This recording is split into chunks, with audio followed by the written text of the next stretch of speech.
Hi guys, welcome to another video. Today we're going to have a little bit of a sit down in this lovely lounge area and just have a chat about the fact that I have jumped ship from Premiere Pro to DaVinci Resolve. Now I know there's a lot of people out there thinking about this because I was actually one of those. I have edited a lot of projects in Premiere Pro. Jumping ship to then go to a new editing suite is quite scary and daunting, thinking about the fact that you've probably plowed 10 or so years into using Premiere Pro, and it's become a lot of muscle memory, shortcuts that I've put together, and I know that software pretty much like the back of my hand. It kind of got to the point where I was just not loving Premiere Pro anymore for various reasons, in which we are going to discuss in this video.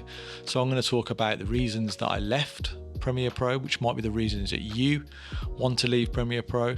So if you have been thinking about jumping ship to DaVinci Resolve, I hope this video is going to really help you with that decision, and let me know if it does, because I'd love to know. Let's dive in to chatting about this.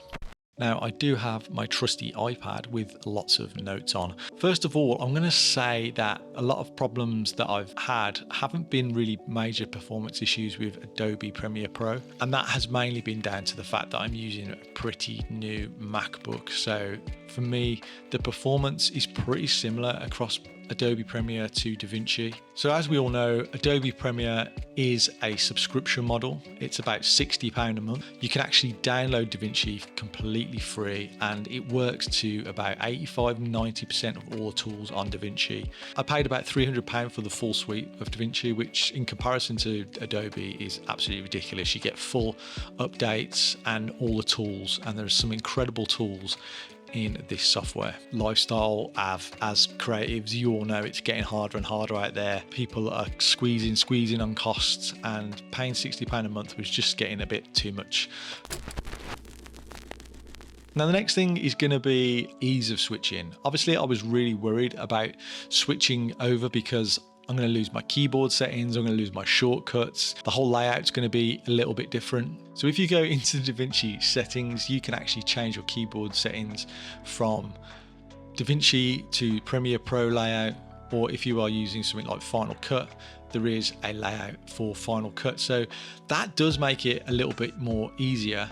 And I did change quite a few little shortcuts in there just to kind of work my mind into using DaVinci. But when I was in the edit panel and the cut panel, it quickly relearned in my mind, and I found those quick keys, and it didn't really take me a lot of time to work things out. There's a few things that I'm still working on, but all in all I'm editing relatively quick, and that's been after about a month. It's not going to be an absolute straight changeover, but in terms of learning it, it's not a huge learning curve. I know quite a few people who have actually changed over after having a discussion with them, because I've changed over and then I've told them about DaVinci, and then they've gone for it and they haven't looked back. So let that just be a lesson. Don't be worried about that. Just get stuck in and go for it, and I think you will definitely see the benefits. Obviously, there is a massive elephant in the room when it comes to Adobe Premiere Pro, and anybody that you talk to about this software is going to tell you the stories of the crashing. I'm not going to lie, that hasn't been a massive deal for me when using Premiere Pro, and it wasn't the kind of reason I changed over. There has been moments of it crashing, but I've also had moments of DaVinci Resolve also getting stuck and hanging and crashing.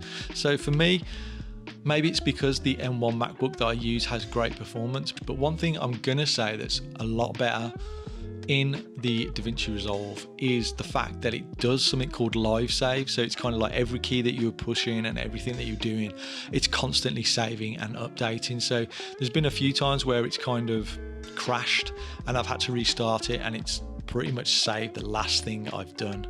In Premiere Pro, I've had that happen a few times and I've lost probably like 5 minutes of work. I know that you can change the save times on Adobe Premiere Pro, and I think I put it down to 5 minutes, which I think is the quickest, and yeah, it doesn't work that well. We all know the issues here with Adobe Premiere Pro.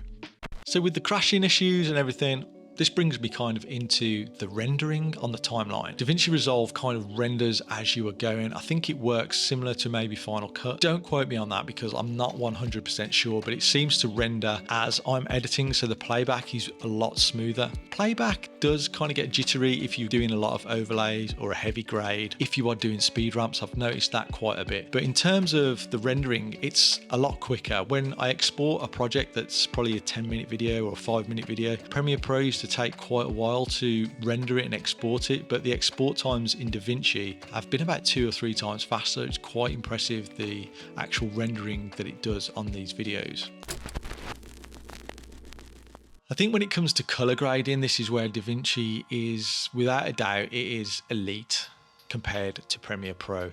The Premiere Pro layout for color grading is something that just doesn't make sense to me.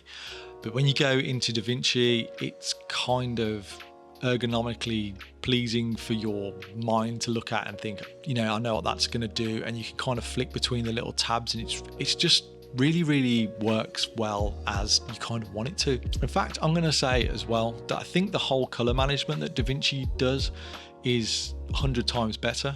I've noticed that even when I just put a conversion LUT straight onto the log footage, it looks way better than if I just put the LUT straight onto Premiere Pro. I also like that you can change the output gamma. On a Mac, I'm using a 709A, I think I use for the output, and it matches so well when I export that to my iPhone. It looks the same as what I'm editing as it does on my iPhone, which has been a huge issue with Premiere Pro. A lot of the times I'm exporting stuff and the colors just look completely off compared to what I'm seeing on my phone to what I'm seeing on my screen. Now I know there is that gamma LUT that you can put on when you export from Premiere Pro, but that's just a whole another annoying step that I have to do.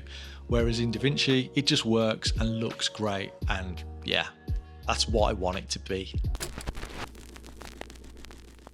Now there's a few tools that I have wrote down on the iPad here that I think are incredible tools. If you pay for the full studio version, you get these tools in. I don't think these are in the free one, but these have been a really mind-blowing and really useful tools for me when editing.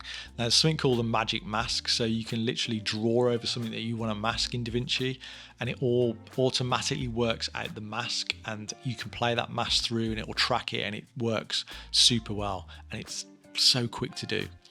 Now, the next tool is going to be face recognition mask, I think it's called. This basically will mask out someone's face from their smile, their eyes, their nose, their hair, and you can fine tune somebody's face. You can make their eyes brighter, their face complexion a little bit softer if you need to. It's kind of like having a photo editing suite in video editing suite, but it works really well, really quick, and it's not jittery. A lot of times I'm masking stuff on Premiere Pro and it just doesn't work. It hangs for like hours and it hasn't even masked anything. I don't know what's going on, but it's just trash. Absolute trash. So DaVinci Resolve, that tool is incredible. There's a couple of other great features that you get included in the paid version of DaVinci, and that's going to be the noise reduction. I found the noise reduction tool in DaVinci is very good. Sometimes when you apply noise reduction, it just completely smooths out the footage and looks a little bit bizarre. But DaVinci, when you fine tune it, it looks incredibly good and reduces that horrible noise that you get in some footage.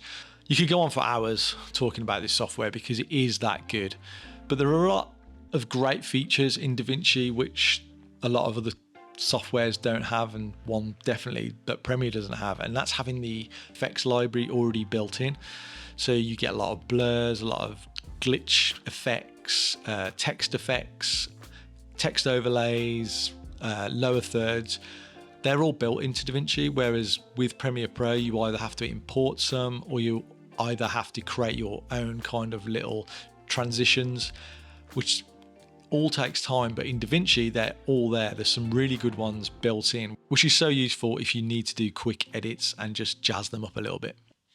I think one of the best ways to adapt to learning DaVinci is just download the free version and just spend 10 minutes a day on it and you'll find that you pick it up really quickly.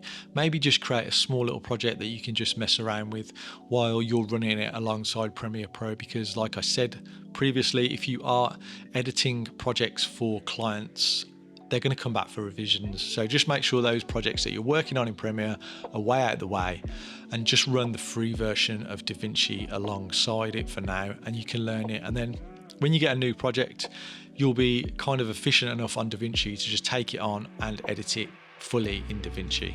So I hope this has helped you think about switching to DaVinci if you've been on the fence.